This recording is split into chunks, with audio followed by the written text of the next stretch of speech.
warahmatullahi wabarakatuh. Saya akan Prasawa Hanifah akan melanjutkan memaparkan materi tentang prinsip-prinsip umum dalam belajar. Prinsip-prinsip tersebut harus disadari oleh siswa dalam proses pembelajaran. Nah, prinsip-prinsip belajar tersebut menurut Sugiono dan Haryono sebagai berikut. Yang pertama yaitu belajar merupakan bagian dari proses perkembangan siswa, yang artinya belajar membantu proses perkembangan siswa menjadi lebih cepat. Yang kedua, belajar pada siswa berlangsung seumur hidup, artinya tidak hanya ketika sedang menempuh pembelajaran saat di sekolah, tetapi juga di luar pendidikan formal. Selanjutnya, keberhasilan belajar selalu dipengaruhi oleh faktor-faktor internal dan eksternal siswa. Artinya, setiap komponen dan kondisi terpengaruh terhadap proses dan hasil belajar siswa. Berikutnya, belajar mencakup dan mengembangkan semua aspek kehidupan, yang artinya belajar bukan sekadar mengembangkan fungsi kognitif siswa semata, melainkan seharusnya juga mengembangkan beberapa aspek, yaitu aspek afektif, psikomotor, dan moral, life skill, dan sebagainya. Selanjutnya, belajar dapat berlangsung di sembarang tempat dan waktu. Artinya, siswa belajar dari rumah, perpustakaan, di kantin, maupun di sekolah. Berikutnya, belajar dapat dilaksanakan ada atau tidaknya guru, yang artinya siswa bisa belajar tanpa bimbingan dari guru atau pengawasan dari guru. Kemudian, cara belajar pada setiap siswa akan berbeda-beda, yang artinya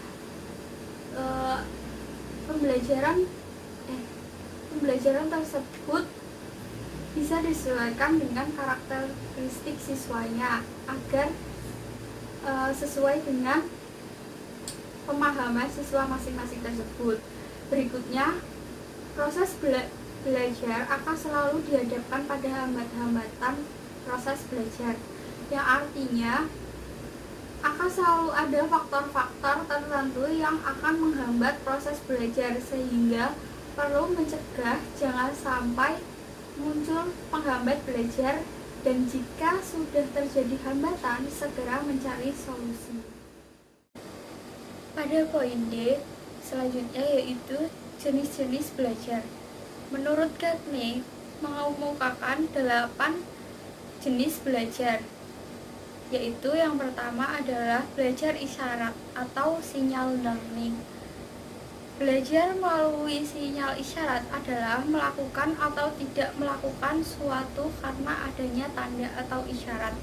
Misalnya, berhenti berbicara ketika mendapat isyarat telunjuk menyilang ke mulut sebagai tanda tidak boleh ribut. Kemudian yang kedua, belajar stimulus atau respon. Belajar stimulus terjadi pada diri individu karena ada rangsangan dari luar, misalnya menendang bola ketika ada bola di depan mereka, di depan kaki. Yang ketiga, belajar rangkaian atau chaining learning.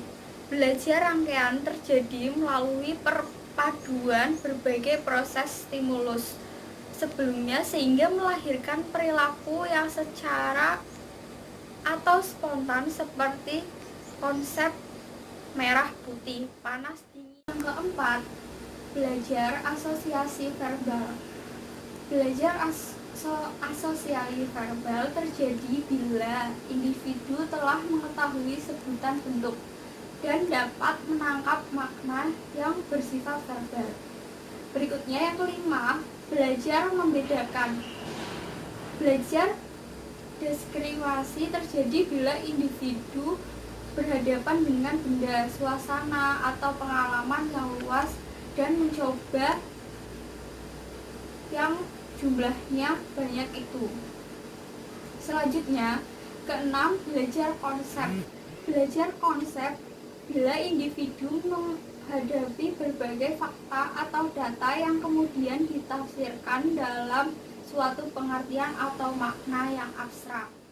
Berikutnya yang ketujuh yaitu belajar hukum atau aturan.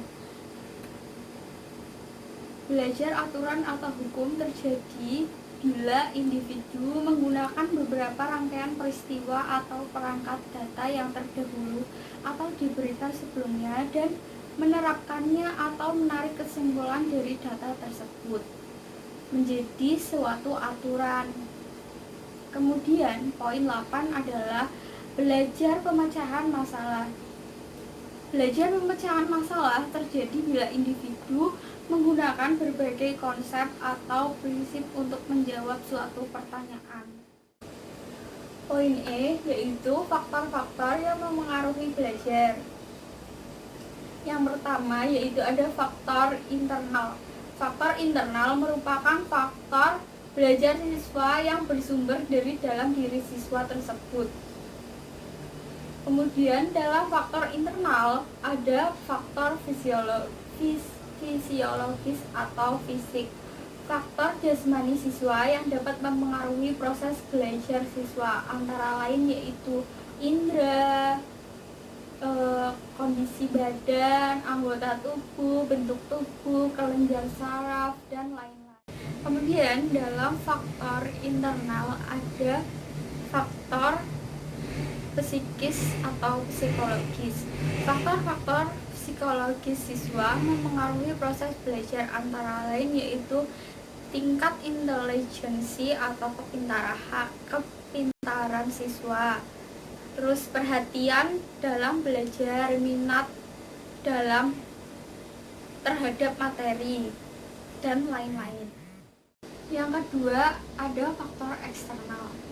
Faktor eksternal merupakan faktor-faktor yang mempengaruhi proses belajar siswa yang bersumber dari segala sesuatu dan kondisi di luar diri siswa. Dalam faktor eksternal terdapat faktor-faktor non-sosial atau faktor-faktor tersebut meliputi segala sesuatu yang ada di sekeliling siswa, misalnya tempat belajar, peralatan dalam belajar, atau lainnya. Dalam faktor eksternal